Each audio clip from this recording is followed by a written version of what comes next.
The irony of this country is మన పిల్లలకి మనం ఏం నేర్పించాలో మనకు అదే క్లారిటీ లేదు. You go to Japan sir, you see the Japanese education system 7 years వరకు 8 ఇయర్స్ వరకు బాబుని స్కూల్కే పంపించరు. వాడిని ఇంట్లోనే పెట్టి ఇంట్లో వాల్యూ సిస్టమ్స్, కల్చర్ అవన్నీ నేర్పిస్తారు. ఆ తర్వాత స్కూల్కి పంపిస్తారు. మన దగ్గర ఏంటి, సంవత్సరం కూడా తిరగదు, వెళ్ళి ఆ ప్లే స్కూల్లో పడేస్తారు. పిల్లలు బాధ్యత అయిపోయారు. అరే పిల్లలు బరువు అయిపోయారు, సారీ పిల్లలు బరువు అయిపోయారు. పిల్లలు బరువు ఎందుకు అవుతారు సార్, పిల్లలు బాధ్యత అవుతారు కానీ. So that is where one needs to understand.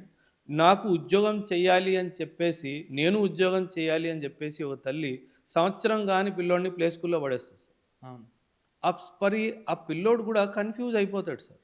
ఇంట్లో చూస్తే వీళ్ళిద్దరు కనిపించరు, అక్కడ చూస్తే మేడం వేరే కమ్యూనిటీ నుంచి వచ్చింది, ఆమె ఏం చెప్తుంది, వీళ్ళేం చెప్తున్నారు, వాడు కన్ఫ్యూజన్లో ఉన్నాడు సార్.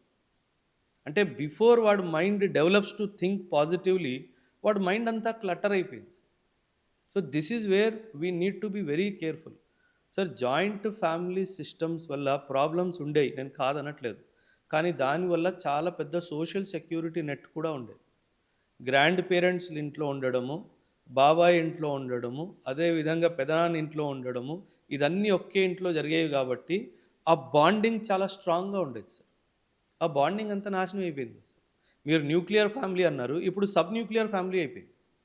ఇప్పుడు తల్లిదండ్రులతో ఉండరు. పిల్లలు ఉండట్లా. ఇష్టపడట్లేదు. అవును. So this is where are we going as a society, where are we?